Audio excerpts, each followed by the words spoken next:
오늘 보실 하나님의 말씀은 마태복음 5장 3절입니다. 자, 한 절인데 아마 다들 외우실 것 같은데 우리 같이 한번 읽겠습니다. 시작. 심령이 가난한 자는 복이 있나니 천국이 그들의 것이며. 아멘. 우리 한 번 더 읽어보겠습니다. 시작. 심령이 가난한 자는 복이 있나니 천국이 그들의 것이며. 다음 슬라이드 한번 보여주세요. 오늘은 벼랑 끝에 서 있는 너희는 복이 있다. 같이 한번 읽어볼까요? 시작. 벼랑 끝에 서 있는 너희는 복이 있다 라는 제목으로 말씀을 함께 나누도록 하겠습니다. 제가 아직 슬라이드 쇼가 펼쳐지지 않아가지고 목사님 좀 도와주십시오. 지금 보시는 이 화면은 지금 마태복음 5장 3절을 우리 한글말로 번역한 이제 구절들인데요. 우리가 지금 처음 읽었던 건 개역 개정 성경이죠. 그다음에 우리가 옛날 성경, 우리가 옛날에 보던 성경을 이제 개역 한글이라 그러는데요. 개역 한글 같이 한번 읽어보겠습니다. 시작. 심령이 가난한 자는 복이 있나니 천국이 저희 것이며. 어떤 차이가 있습니까? 개역 개정과 개역 한글은 그들이, 저희, 이 차이만 딱 있죠. 그리고 다 같습니다. 우리 공동번역은 카톨릭하고 개신교가 같이 공동으로 번역한 걸 공동번역이라고 하거든요. 공동번역으로 같이 한번 읽어보겠습니다. 시작. 마음이 가난한 사람은 행복하다. 하늘나라가 그들의 것이다. 마음이 가난한 사람은 행복하다. 하늘나라가 그들의 것이다. 자, 세번역. 이 표준 세번역이라고도 하죠. 이 세번역은 개역 개정이나 개역 한글을 이제 문자적 해석이라고 한다면 이 세번역은 그 의미를 좀 더 살려서 번역을 한 번역본이거든요. 저는 보통 설교 준비할 때 이제 표준 세번역을 많이 봅니다. 세번역 한번 읽어볼게요. 시작. 마음이 가난한 사람은 복이 있다. 하늘나라가 그들의 것이다. 거의 또 비슷하죠. 그 다음에 현대인의 성경, 현대인들이 좀 쉽게 성경을 좀 보면 좋겠다 해서 번역이 된 성경인데요. 같이 한번 읽어볼게요. 시작. 마음이 가난한 사람들은 행복하다. 하늘나라가 그들의 것이다. 아멘. 최근에 제가 이제 메시지 성경이라는 거를 이제 그돌교회, 임마누엘 교회랑 합하기 전에 그돌교회에서 제가 어떻게 하면 우리가 성경을 보다 잘 이해하고 해석해서 읽을 수 있을까를 저희가 시리즈로 이제 강의를 한 적이 있거든요. 설교 시간을 통해서 강의를 했는데 그때 우리가 메시지 성경을 가지고 같이 성경 읽기를 했었어요. 이 메시지 성경을 통해서 했는데 메시지 성경 유진 피터스라는 분이 이게 번역한 성경입니다. 유진 피터스라는 분 굉장히 유명한 신학자이고 또 현장 목회자이세요. 그래서 이제 이 메시지 성경의 서문을 보면 목회자로서의 현장에서 이제 성경을 원어, 그러니까 히브리어나 헬라어를 통해서 성경의 원어를 주해하고 설교 준비하면서 성경 전체를 돌아볼 때 그 의미를 잘 살려서 번역했으면 좋겠다. 그런 의미로 이제 이분이 유진 피터슨이라는 분이 이제 메시지 성경이라는 거를 이제 출간을 하셨어요. 저는 이 메시지 성경을 좀 많이 좋아해요. 물론 이제 교회에서 우리가 예전으로 쓰기에는 좀 문제가 있어요. 왜냐하면 너무 이제 그 삶의 현장감이 있게 번역을 했기 때문에 우리가 교회에서 공통으로 쓰기는 좀 그렇지만 성경을 좀 더 이해하고 또 재밌게 읽기 위해서는 좀 굉장히 추천드리는 성경이에요. 그래서 꼭 한 권씩 좀 가지고 읽어보셨으면 좋겠어요. 그리고 그냥 한 절 한 절로 이렇게 한 게 아니라 그러니까 문단으로 덩어리로 이렇게 묶어서 이제 번역을 했기 때문에 좀 더 앞뒤 문맥을 이해하는데 좀 수월하실 것 같아요. 그래서 이제 제가 이제 마태복음 5장의 산상수훈, 예수님께서 그의 제자들을 따로 부르셔가지고 어떤 사람이 복이 있는지 또 예수님을 믿는 제자는 어떻게 살아야 하는지를 가르치실 때 이 산상수훈이 성경 66권의 저는 핵심이라고 생각을 하거든요. 왜냐하면 하나님께서 인간을 왜 만드셨을까요? 좀 괴롭히려고 골려주려고, 아니면 우리를 로봇처럼 우리 하나님 당신께 이렇게 기계적으로 수발 들고 예배드리기 위해서 우리를 만드셨을까요? 하나님께서 우리를 왜 만드셨는지 성경은 우리에게 너무나 잘 말해주고 있어요. 하나님께서는 우리를 통하여 행복한 우리를 통하여 행복하기를 원하셨어요. 그래서 성곽을 아는 과실이 있는 나무를 에덴 동산에 두신 거잖아요. 왜냐하면 우리가 하나님이 아닌 다른 것을 선택할 수 있는 자유의지가 우리에게 주어졌고, 우리는 하나님이라는 그러한 너무 대단하신 분 앞에 두려워서 엎드리는 것이 아니라 그분의 사랑과 그분의 인내와 그분의 위로를 통해서, 그 관계를 통해서 자발적으로 우리가 하나님을 예배하는 거잖아요. 그래서 성곽을 알게 하는 과실은 우리가 하나님을 감히 우리가 하나님을 선택하여 자발적으로 예배할 수 있도록 우리에게 축복을 주신 거거든요. 여러분, 그 로봇가 아무리 인공지능이 뛰어나도 자기가 뭔가를 선택할 수 없다면 그는 어떠한 의지적 존재일 수가 없잖아요. 근데 우리는 하나님의 형상을 닮았고 하나님의 숨이, 그죠? 우리에게 들어왔지 않습니까? 우리는 하나님이 우리를 인격의 존재로 만드셨고, 하나님은 우리를 통하여, 우리가 행복한 모습을 통하여 하나님은 만족해 하시고, 또 우리 관계를 통해서 하나님도 행복하시다고 저는 생각을 합니다. 그러므로 왜 우리가 교회를 다녀야 하고 왜 우리가 예배를 드려야 하냐? 내 스스로가 행복해지기 위해서라고 저는 믿습니다. 그럼 교회를 다니는데 내가 행복하질 않아. 그러면은 성경이 거짓말하고 있거나, 아니면 우리가 행복이 무엇인지를 모르기 때문에, 또는 하나님과의 온전한 믿음이 없기 때문에 우리가 행복이 무엇인지 느끼지 못할 수 있기 때문입니다. 오늘 이 전에 오신 분들은 로또 1등보다 더 대박 나신 거예요. 말도 안 했는데 왜 이미 알고 계시다는 거죠, 그죠? 왜냐하면 여러분 그거 아시죠? 로또 1등 당첨된 사람들의 이혼율이 굉장히 높은 거 아시죠? 로또를 3번 당첨된 사람이 있대요. 우리나라 사람은 아닌 걸로 아는데 3번 다 이혼을 했대요. 로또 1등 받아서 이혼하고 다시 재혼하고, 또 1등 당첨돼서 또 이혼하고 재혼하고. 그러니까 돈의 물질이 많음이 행복하게 해주는 건 아닌 것 같아요. 그죠? 그런데 오늘 이 시간 예수님께서는 그 제자들, 주님을 믿고 따르는 그 제자들이 완벽하게 행복한 삶을 살 수 있는 비결을 알려주셨어요.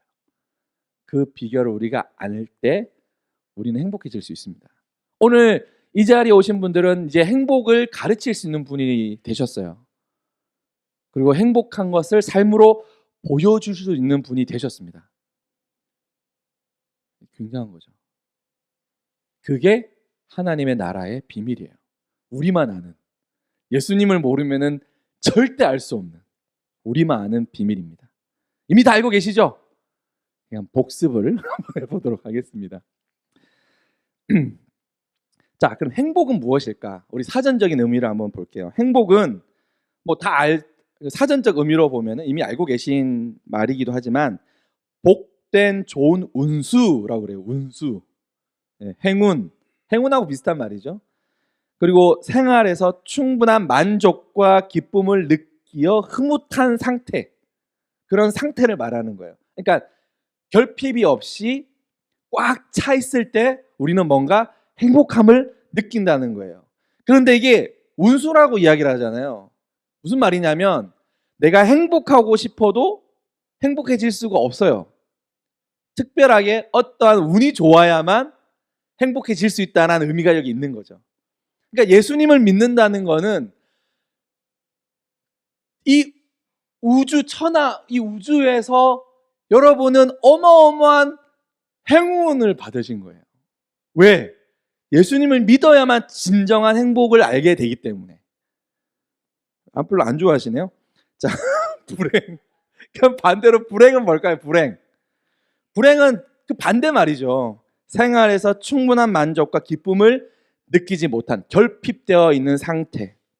이걸 어떻게 알 수 있냐면, 저는 평상시에 좀 좀 중용을 잘 지키는 편이에요. 무슨 말이냐면 뭐 환경에 막 이렇게 휘몰아쳐 가지고 막 흥분했다가 막 급 우울했다가 그러진 않아요.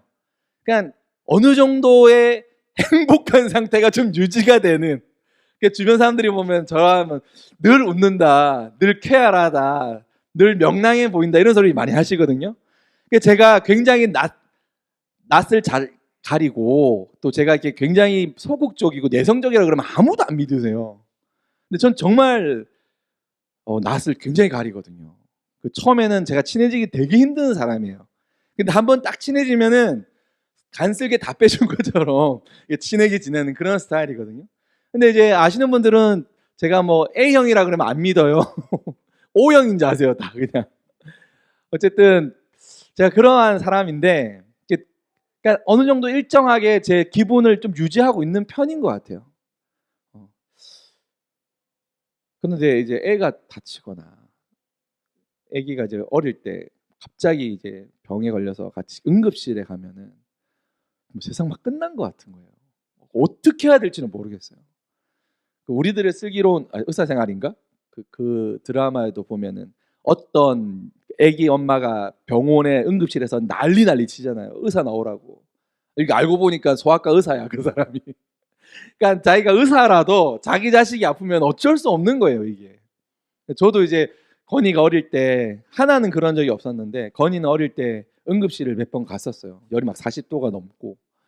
그때 막 그냥 막 너무 겁이 나더라고요. 어떡하나 막 어떻게 해야 될지 모르고 막 눈물만 나고. 그냥 우리 와이프는 오히려 더 침착한데 저 혼자 막 그냥 어쩔 줄 몰라가 흥분하고. 그때를 생각하면 이게 하나님을 믿는 믿음의 상태, 이 행복을 유지하는 게 정말 쉬운 일은 아니에요. 그러니까 때로는 우리가 행복보다는 불행하다고 생각될 때가 참으로 많습니다. 왜냐하면 우리에게 주어져 우리가 부딪히는 일상의 모든 가족들 간의 문제, 직장에서의 문제, 그리고 이제 금전적인 문제, 또 요새는 정치 경제적인, 지금 리비아에 그냥 홍수가 나가지고 10,000명이 넘게 지금 죽었다라는 막 소식이 전해지지 않습니까? 도시 하나가 그냥 물에 그냥 쓸려가 버렸더라고요. 그러니까 이러한 현재의 여러 가지의 상태를 볼 때, 환경을 볼 때 우리가 행복한 상태가 유지된다는 것은 참으로 어려운 일입니다. 그런데 놀랍게도 우리가 그럼에도 불구하고 행복할 수 있는 비결이 오늘 성경에 기록되어 있습니다. 지금 보시는 이 사진을 보시면은 지금 우리의 마음, 우리의 비어 있는 공허한 상태를 이미지로 표현한 건데요.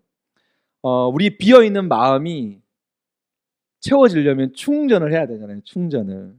여러분은 어떻게 충전하세요? 나의 허무함과 나의 낙심과 나의 어떤 이런 우울한 마음을 무엇으로 달래세요? 요즘 무엇으로 달래세요? 저는 요즘 뉴진스로 달래는 있는데. 죄송합니다.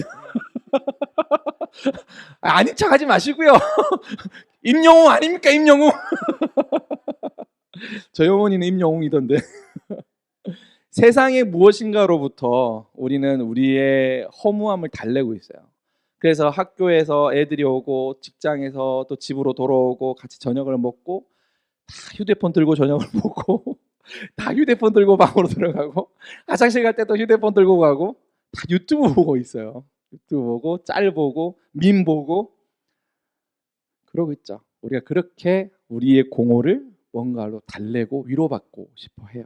근데 그 말은 여전히 우리는 비어있는 상태임을 보여주는 것이죠. 예수 믿는 사람들도 다를 바 없어요. 특히 목사님들 중에서도 저는 깜짝 놀랐는데 목사님들 중에 그 공황장애를 겪으신 분들이 생각보다 굉장히 많으시더라고요. 공황장애가 뭔지 아시죠? 밖에 나가는 게 두렵고 사람 만나는 게 두렵고. 근데 이게 두려움이 나중에는 병적으로 오면은 막 간질하는 사람처럼 이렇게 막 쓰러져서 거품 물기도 하고 막 기절하기도 하고 굉장히 무서운 병이에요. 목사님이 공황장애를 겪는다 그러니까 옛날에는 그런 생각 제가 했어요. 죄송한 말이지만 아이고 믿음이 없어서 저렇다. 어떻게 예수님 믿는 사람이 공황장애를 그래요? 목사님이 그러면 안 되지. 근데 목사이기 때문에 오히려 더 그런 공황장애에 걸릴 수 있겠다 싶은 생각이 요즘 들어요. 왜냐하면 요즘 교회들이 많이 힘들잖아요. 매달 돌아오는 월세. 저는 이제 좀 자유하죠. 감사합니다. 매달 돌아오는 여러 가지 이제 카드값? 목사님들이 막말로 교회가 안 되고 성도도 없고 헌금도 없고 자기가 밤에 대리운전을 열심히 뛰어도 애 학원 하나 보내기 힘들어요. 여러분 그런 목회자가 거의 대부분입니다. 거의 대부분의 교회가 미자립 상태고 교회가 이게 힘들어요. 근데 과거에는 큰 교회들이 이렇게 어려운 교회들 돕기도 하고 지금도 뭐 많이 돕는 교회들도 있습니다만 예전 같지는 않대요. 그리고 오히려 뭐 큰 교회는 작은 교회들이 그렇게 안 되면은 접어야 된다. 목회를 그만두는 게 어떠냐. 그렇게 고민하기도 한대요. 자기는 소명받아서 그렇게 힘들게 7, 8년 공부하고 목사 안수 받고 교회에서 헌신했음에도 불구하고 남는 거는 돌아오는 카드값과 오지 않은 대리 손님. 그 대리 손님의 그 주치를 다 받아야 되는. 저도 한번 대리는 제가 해본 적이 없어요. 대리운전을 해본 적이 없는데 소위 말하는 계잡부를 해본 적이 있거든요. 일용 그 있잖아요. 그 나가서 이제 막 모여 있다가 드럼통 같은데 왜 꼭 드럼통 같은데 나무 넣고 불 피우는지는 모르겠어요. 거기서 막 손 치고 있다가 이제 본거 오면은 같이 타고 막 하고 그런 데 있잖아요. 그런 일을 한번 해봤는데 제가 잘못 걸려가지고 용인에서 이제 그때는 제가 목사가 아닐 때 제가 막 그림 공부할 때 용인에서 이제 자취를 하면서 공부를 했었는데 뭐 1시간 넘는 거리를 봉고를 타고 왔는데 나중에 이 일을 막 시킨 사람이 정말 계잡부 말 그대로 정말 계잡부예요. 오만 일을 다 시키는 거예요. 정말 쉴 틈 없이. 그리고 나중에는 자기 먼저 가버리는 거예요. 저는 그때 돈 10원도 없었거든요. 다시 사무실로 들어가야 이제 제가 일한 페이를 이제 받는 건데 4시간을 걸었습니다. 4시간을. 4시간을 걸어서 갔어요. 돈 10원이 없어가지고 주변 사람한테 좀 빌리면 되는데 제가 말씀드렸잖아요. 제가 낯을 가려가지고 그 말을 못해요. 그래서 그냥 터벅터벅 그냥 4시간을 걸어갔어요. 그 다음날 5만 원을 받았습니다. 5만 원. 2만 원 띄고 5만 원을 받았습니다. 옛날 이야기죠. 옛날 이야기. 정말 옛날 이야기인데 참 허무하더라고요. 야, 인생이 뭘까? 내가 이렇게 왜 사나? 그런 생각을 많이. 근데 그게 저한테는 굉장히 큰 걸음이 됐어요. 근데 오늘날 이제 목사님들 중에 여전히 그런 삶을 사는 분들이 있다는 거예요. 저도 그런 사람들 중에 한 명이었고 사실상. 그러니까 공황장애가 오는 거예요. 두렵고. 얼마 전에는 저랑 나이가 비슷한 저보다 조금 어리신 목사님인데 건강에 아무 문제가 없대요. 근데 그 다음날 그냥 소천하셨어요. 아마 스트레스가 원인이라고 이야기를 하더라고요. 어마어마한 스트레스와 어마어마한 그 마음의 짐 때문에 견디다 몸이 못 견뎌가지고 급사를 하신 거예요. 그런 얘기를 들으면 남 얘기 같지가 않죠. 다행히 저는 와이프가 열심히 잘 벌고 있어가지고 지금도 미국에 출장 가 있거든요. 그나마 숨을 쉬고 이렇게 뭐 살고 있는 것 같은데 이제 남 일은 아닌 것 같습니다. 왜 제가 이런 이야기를 드리냐면 이게 우리 모두의 이야기예요. 뭔가로 채우지 않으면 견딜 수 없어요. 그래서 오늘 현대 시대에 알코올 중독자가 늘어나고 성 중독자들이 늘어나고 약물 중독자가 늘어나요. 그런데 하나님 앞에 나와서 하나님을 믿으면 해결되는데 그런데 교회가 당신들이 하나님을 믿으면 예수님을 믿으면 당신은 정말 행복해질 수 있어. 그 공허와 그 세상 것으로 채우고자 하는 그러한 것에서 자유할 수 있어라고 말하고 보여줘야 되는데 오늘 교회가 그걸 보여줄 수 있느냐의 문제인 거죠. 우리가 그것을 보여줄 수 있느냐의 문제예요. 무슨 말이냐? 지금 나는 행복한가의 문제예요. 나는 지금 예수님의 은혜로 너무너무 행복해져 있는 상태인가의 문제인 거예요. 우리가 이걸 보여주지 않으면 우리가 입으로 아무리 예수님의 복음을 떠들어도 공허한 메아리인 거예요. 너 나 잘 믿어라. 너 근데 왜 그렇게 사냐? 내가 볼 땐 네가 더 불행해 보인다. 왜냐하면 사람은 딱 보면 알거든요. 제가 한번 설교 시간에 말씀드렸지만 제가 지금부터 한 10년 전에 제가 그 서울에 스크린도어 그 지하철 유리문 닦는 일을 했어요. 새벽에. 근데 제가 3개월쯤 일하다 보니까 제가 목사라는 이야기도 안 하고 예수 믿는다는 이야기도 안 해요. 왜 나이가 많은 상태에서 갔기 때문에 저보다 다 나이가 어린 분들이라 피해를 주면 안 되잖아요. 그래서 내가 예수 믿는 사람이 피해를 주면 안 되지. 그래서 열심히 정말 열심히 막 뛰어다녔어요. 그때 제가 지금 딱 모습의 절반만큼 야위였었대요거든요. 막 팔에 장근육이 생기고 스크린도 닦는데 막. 나중에 이제 저랑 같이 일하던 친구가 형 혹시 크리스찬이 아니냐, 예수 믿지 않느냐 물어보는 거예요 저한테. 근데 교회 다닌다 크리스찬이니까 형은 진짜 크리스찬 같다. 그 얘기가 그때 제가 들은 칭찬, 지금까지 살아오면서 들은 칭찬 중에 제일 영광스러운 칭찬이었던 것 같아요. 그러니까 무슨 말이냐면 우리가 말하지 않아도, 우리가 복음을 전하지 않아도 우리 삶의 아우라가, 우리의 삶의 어떠한 나의 모습과 나의 표정과 나의 언행이, 나의 행동이, 그들을 섬기고자 하는 나의 마음이 복음을 전하고 있더라는 거예요. 이 싸움이거든요. 지금 이 싸움을 해야 되는 거예요. 이 그림은 이제 우리가 꽉 차 있는 상태, 우리의 마음이 사랑으로 가득 찬, 뭔가 만족으로 가득 차 있는 행복한 상태라고 이제 이야기한다면, 자, 지금 보고 있는 이거는 행복한 상태일까요? 아닐까요? 생각 어떠세요? 지금 행복한 상태일까요? 불행한 상태일까요? 우리의 마음은요, 지금 여기 빨갛게 가득 차 있다 하더라도 이게 바늘 구멍만한 탁 있어도요, 우린 불행해요. 우린 불행해요. 제가 이제 서울대 다니신 분들하고 이야기를 할 때가 나눌 기회가 있었는데 우울하대요. 진짜 우울하대요. 그리고 자격지심이 굉장히 강하대요. 서울대 다니고 있는데, 최고의 대학, 최고의 과를 다니고 있는데도 만족이 없다는 거예요. 왜 그러냐고 물어보면 하버드 다닌 사람들하고 비교해 볼 때 아무것도 아니라고. 서울대학은 세계 10대 대학에도 못 들어간다고. 우리나라에서 좋지.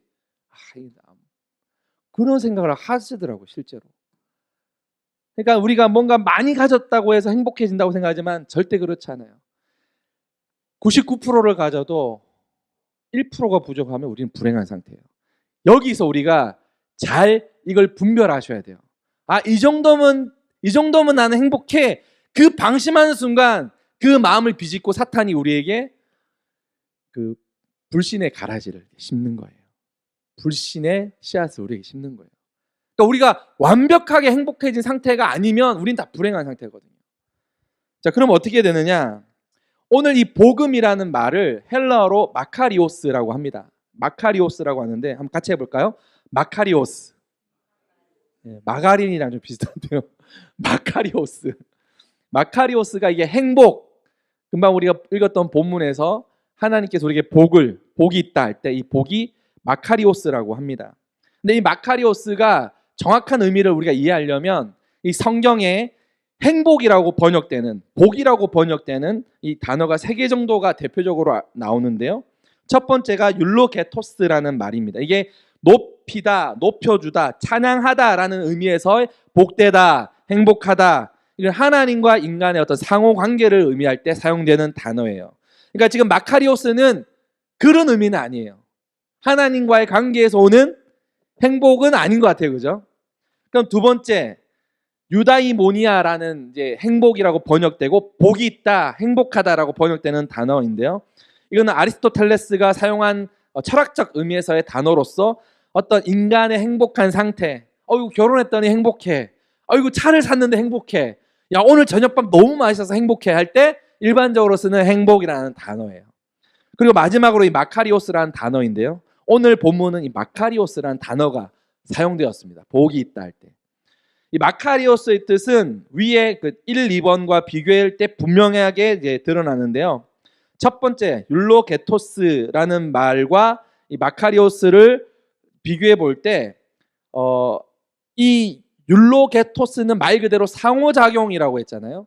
근데 마카리오스는 상호작용이 아니라 일방적인 어떤 은혜, 하나님의 전적으로 부어주시는 은혜, 그러한 개념에서 일방적으로 사용되는 복, 그러니까 하나님께서 우리에게 내가 원하든 원치 않든 일방적으로 부어주시는 복, 바로 그것이 오늘 너희에게 주는 복이라는 의미예요. 할렐루야. 네. 그러니까 심령이 가난한 자는 복이 있나니, 이 복은 우리가 심령이 가난해지기만 하면 하나님이 그냥 우리에게 부어주시는, 일방적으로 주시는 복이라는 거예요. 그러니까 이거는 누구도 거절할 수가 없어요. 내가 받고 싶어서 받기 싫어서 그게 아니라, 이 하나님의 복은 그냥 우리에게 임하는 복인 거예요. 그러니까 내가 아무리 내 상태가 불행하다 하더라도, 내 환경이 너무 거지같이 힘들다 하더라도, 내가 사랑하는 누군가가 지금 목숨이 위태로워서 너무나 힘들어한 그 지경일지라도 내 심령이 가난해지면 하나님의 은혜가, 그 복이, 그 행복이 그냥 우리에게 임해버리는 거예요. 이게 하나님의 복이에요. 원래 우리가 여기서 보는 유다이모니아라는 개념의 이 복은, 이 행복은 환경에 따라서 좌지우지 되잖아요. 불행해졌다가 행복해졌다가. 하나님이 주신 마카리오스는 어떤 환경에서도 우리가 행복해질 수 있음을 이제 보게 됩니다. 그래서 이제 구체적인 내용으로는 호의, 위로, 보상, 격려, 고난과 인내, 헌신, 칭찬받는 일에 대해 하나님께 주시는 보상과 위로의 의미가 강하게 있는 거죠. 그리고 세 번째, 유다이모니아와 비교해 볼 때 마카리오스는 철저하게 하나님을 전제로 해서 인간이 스스로 누리는 상태가 아니라, 아까 말씀드렸듯이 하나님의 은총에 근거한 상태가 바로 마카리오스다. 우리가 팔복을 한 절 한 절씩 우리가 공부해보고 그 복의 의미를 생각해 볼 때 우리가 너무 쉽게 그냥 생각하고 넘어갈 때가 너무 많은데요. 그렇지 않아요. 단어 하나가 주는 놀라운 은혜가 있습니다. 자, 이 마카리오스 상태는 아까 말씀드렸듯이 기쁠, 희노애락이잖아요. 희노애락. 우리가 기쁠 때, 또 우리가 슬플 때, 또 우리가 막 화가 날 때, 분노가 일어날 때, 또는 우리가 뭐 즐거울 때, 어떤 상태일지라도 이 마카리오스는 하나님의 절대적인 은혜로 우리에게 부어지는 것임을 볼 수 있습니다. 어떠한 상태일지라도. 그리고 우리의 상태가, 우리의 마음의 상태가 이 마카리오스로 가득, 하나님 주실 때는 하나님이 주시기 때문에 가득 찰 수밖에 없어요. 바늘구멍 하나 구멍 뚫림 없이 완벽하게 이너프, 완벽하게 채워진 상태가 되는 것입니다. 그럼 무슨 말이냐면, 우리가 세상으로부터 채우고자 하는 것들은 결핍될 수밖에 없어요. 내가 돈으로 채워도 자식이 문제를 일으키고요. 자식으로 내가 채워도 내 남편으로 인해서 불행해지고요. 내 남편과 자식과 돈으로 나를 다 채워도 나 스스로의 문제로 인해서 우리는 결핍될 수밖에 없는 거예요. 그러니까 불행할 수밖에 없는 거죠. 하지만 하나님이 주시는 마카리오스, 하나님이 주시는 그 복은 우리를 완벽하게 행복한 상태로 만들어 주신다. 할렐루야. 예수님을 믿는다는 건 바로 이러한 상태가 되었다라는 거예요. 예수님을 믿는다라는 것은 심령이 가난해졌다라는 걸 의미하는 거거든요. 여러분, 가난하다는 말이 무엇을 뜻할까요? 가난이 무슨 뜻이에요? 가난은 없는 거잖아요. 가진 게 없는 상태를 우린 가난이라고 이야기합니다. 근데 심령이 가난하다는 말은 무슨 걸 뜻할까요? 왜냐하면 세속적으로는 내가 가득 찰 수 있어요. 하지만 다른 것으로 내가 가난해질 수 있기 때문에. 그러니까 우리가 아무리 우리가 건강하지 못한다 할더라도 어떤 건강한 사람보다 더 행복한 사람이 있고요. 아무리 가난하게 살아도 재벌보다 더 행복한 사람이 분명히 있습니다. 그렇죠? 아무리 많이 가져도 불행한 사람들이 있어요. 아니, 오히려 많이 가질수록 더 불행한 것 같아요. 그런 의미에서 이 마카리오스는 내가 어떠한 상태에서라도 우리가 완벽하게 행복한 상태를 주신다는 거예요. 근데 어쩔 때 가난해질 때, 마음이 가난해질 때, 마음이 가난해질 때의 의미, 아까 이제 그 본문이 너무나 잘 표현했는데요. 우리가 예수 그리스도의 십자가의 은혜로 은혜가 부어질 때, 은혜로 가득 찰 때 우리는 100% 완벽하게 행복해질 수 있다. 주후 4세기에 텔레마쿠스라는 굉장히 유명한 수도사가 있었습니다. 이 수도사는 하나님과의 그러한 관계가 너무 즐겁고 행복해서 세상을 등지고 수도원으로 들어가서 하나님의 말씀을 읽고 묵상하는 일에 평생을 보내요. 자급자족하면서 평생을 보냅니다. 그러다가 이제 나이가 들어서 이제 어느덧 죽음을 생각할 때쯤 됐을 때 하나님의 음성이 들려요. 근데 하나님의 음성이 구체적으로 들리는 게 아니라 로마, 이 한 단어가 딱 들리는 거예요. 로마. 하나님이 무슨 뜻입니까? 아무리 물어봐도 로마. 로마로 가라는 뜻인가 보다. 그래서 그 말씀에 순종해서 산 건너 바다 건너 물 건너 그 먼 로마를 향해서 갑니다. 그리고 오랜 기간 몇 달을 거쳐서 드디어 로마에 도착을 해요. 로마는 그 당시 전 세계의 중심이고 수도였어요. 전 세계의 수도였습니다. 얼마나 화려하고 아름답겠습니까? 근데 그때 마침 어떤 축제가 벌어졌어요. 어떤 장군이 큰 승리를 하고 개선을 해서 큰 축제가 벌어졌는데 막 사람들이 막 날린 거예요. 사람들이 막 이리 몰려가고 저리 몰려가고, 이 텔레마코 수사도 내가 하나님 로마에 뭘 보내셨습니까? 막 사람들이 휩쓸려 가지고 막 갔다가 도착해 보니까 그곳이 바로 이 콜로세움이라는 원형 경기장이었어요. 이 원형 경기장에서 그 축제를 하기 위해서 검투사 시합이 벌어진 거예요. 이 검투사 시합이 뭔지 아시죠? 사람을 죽여야만 끝나는 경기예요. 오늘날 막 권투 시합 같이 무기를 들고 서로가 죽일 때까지, 피를 볼 때까지 하는 끔찍한 경기가 바로 검투사 시합입니다. 대부분이 노예예요. 노예, 사람으로 대접받지 못하는 노예들, 그리고 의병, 그런 사람들을 끌어다가 훈련시켜 가지고 서로 싸움을 붙입니다. 근데 막 사람들한테 휩쓸려가서 도착해 보니까 콜로세움 경기장인 거예요. 그리고 경기장 안에서는 사람들이 서로 피가 터지게 막 죽음의 경기를 벌이고 있는데, 더 끔찍한 것은 사람들이 그걸 보고 웃고 있더라는 거예요. 막 즐거워하고 있다는 거예요. 사람이 칼에 맞아서 막 피가 튀우고 막 내장이 막 터지고 그 장면을 보면서 깔깔깔거리면서 막 환호하면서 박수치고 있는 모습을 보고 이 텔레마코 수사가 너무너무 놀란 거예요. 그러니까 우리 지금으로 말하면 문화 충격을 받은 거죠. 어떻게 하나님 앞에서 저럴 수 있냐는 거죠. 그런데 뭐 힘없는 노인 내가 뭘 할 수 있겠습니까? 근데 도저히 그가 참을 수 없어서 그가 콜로세움 경기장 난간이 올라가가지고 이렇게 외칩니다. 예수 그리스도의 이름으로 명하노니 이 싸움을 즉시 멈춰라. 잘 안 들릴 거 아니에요. 무슨 소리인지. 계속해서 외칩니다. 예수 그리스도의 이름으로 명하노니 이 싸움을 즉시 멈춰라. 그러니까 옆에 가까이 있던 사람들은 그 말을 듣고 막 깔깔거리고 웃겠죠. 저 노인애가 미쳤나 보다. 무슨 소리를 하는 거야. 그러다가 이제 사람들의 이목이 집중되기 시작한 거예요. 이 수사는 끊임없이 외칩니다. 예수 그리스도의 이름으로 명하노니 이 싸움을 즉시 멈춰라. 그때 그 노인을 한 검투사가 너무 어이가 없다고 생각하면서 칼로 이 텔레마코스 수사를 찔러버려요. 그 텔레마코스 수사는 칼에 맞고 이제 죽죠. 죽으면서 그는 끝까지 예수 그리스도로 명하노니 이 싸움을 즉시 멈춰라 이렇게 외치면서 숨을 거둡니다. 사람들이 박수치고 환호를 하겠죠. 근데 놀랍게도 이 텔레마코 수사가 죽자 그 장례는 쥐 죽은 듯이 조용해졌다고 합니다.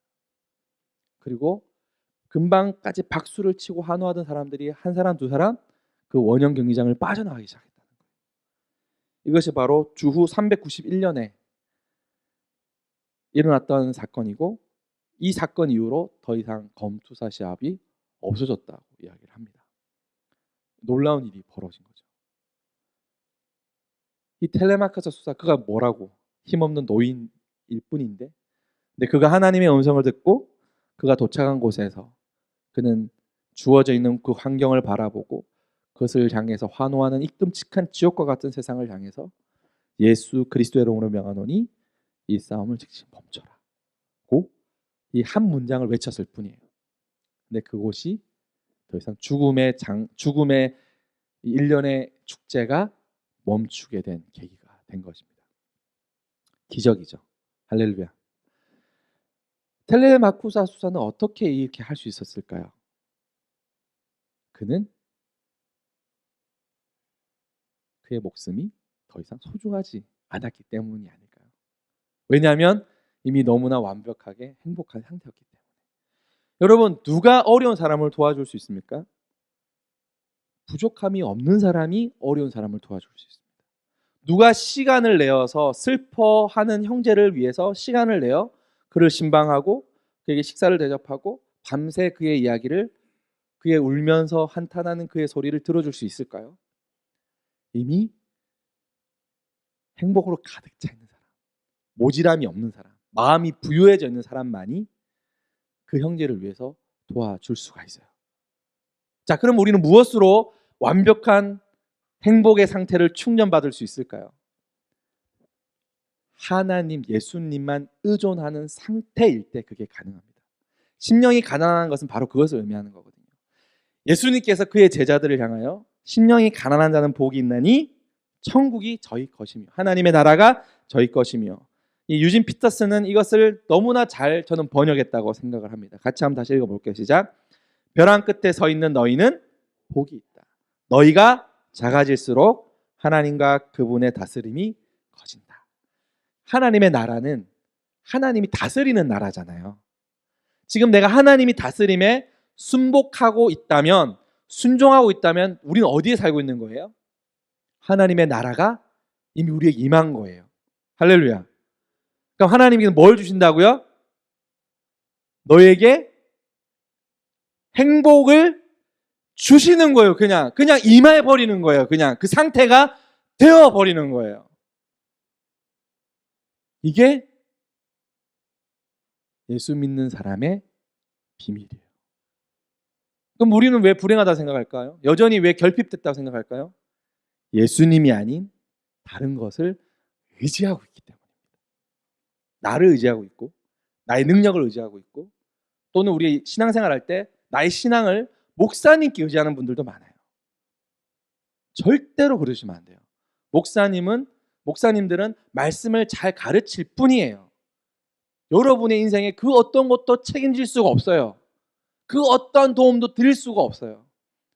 드릴 수 있다면 하나의 말씀을 잘 해석해서 가르치고 전달하면 돼요. 때로는 하나님의 말씀을 붙들고 위로하고 권면할 수 있겠죠. 하지만 여러분의 인생을 책임져 줄 수가 없어요. 우리의 인생을 책임질 수 있는 분은 오직 하나님 한 분밖에 없는 줄 믿습니다. 예수님만이 우리를 책임져 주실 수 있어요. 그래서 우리는 예수님의 다스림에 순종해야 하는 것입니다. 우리가 작아질수록, 우리가 겸손해질수록, 우리가 하나님 앞에 겸손히 엎드릴수록 우리에게는 어마어마한 행복의 용량이 가득 차 있는 상태가 되는 거예요.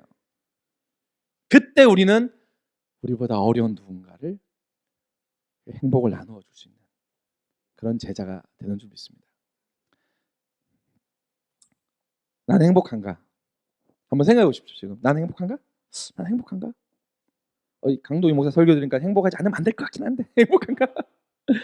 그렇다면 왜 나는 행복하다고 생각하는지 여러분 스스로가 고민하셔야 돼요. 여러분 그거 아세요? 성경에는 기도하라는 말보다 생각하라는 명령이 더 많아요. 처음 들어보셨죠? 성경에는 기도하라는 말보다 생각하라는 말이 더 많아요. 그게 무슨 뜻일까요? 하나님의 말씀을 상고하여 그 뜻이 무엇인지를 생각하라는 거예요. 생각할 때 비로소 우리가 기도의 제목들이 나오는 거거든요. 생각 없이 그냥 아유 주세요 연불에 오듯이 늘 그냥 하는 기도, 그냥 눈만 감으면 자동으로 나오는 그런 기도 말고, 내가 정말 나는 행복한가? 나는 왜 행복하지 않을까? 나는 왜 불행하지? 난 예수님 믿는데, 난 교회 다니는데, 나는 예배를 빠지지 않는데 왜 나는 불행하지? 생각을 하셔야 된다고요. 내가 불행하다면 난 예수님을 믿는데 난 왜 불행하지? 이 생각을 가지고 성경을 읽어야 네가 심령이 가난하지 않기 때문이야 라는 하나님의 말씀이 들려오는 거예요. 네가 지금 내가 아닌 다른 것을 의지하고 있잖아. 하나님 얼마나 답답하시겠어요. 하나님 얼마나 마음이 속상하시겠어요. 내 자녀가, 내가 아들까지도 내가 아낌없이 내어준 나의 사랑하는 백성들인데 행복하게 살아도 부족할 판에 왜 불행하고 있냐는 거예요. 그 하나님의 외침이, 하나님의 그 부르심이 끝에서 우리에게 들리는 거거든요. 나는 왜 불행하지? 교회를 다니는데.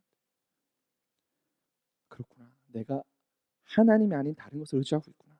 내가 목사님을 의지하고 있구나. 내가 교회 누군가를 의지하고 있구나. 내가 내 남편을 의지하고 있구나. 내가 내 자녀를 의지하고 있구나. 내가 내 통장을 의지하고 있구나. 아이 부럽다. 우리가 의지해야 할 한 분은 예수님 그리스도 한 분뿐인 줄 믿습니다. 하나님 앞에 오직 하나님 한 분만을 붙들고 우리가 딱 쓸 때 비로소 우리는 하나님 앞에 서게 되는 거고, 내가 바로 서야만 쓰러져 있는 누군가에게 도움을 줄 수가 있는 줄 믿습니다.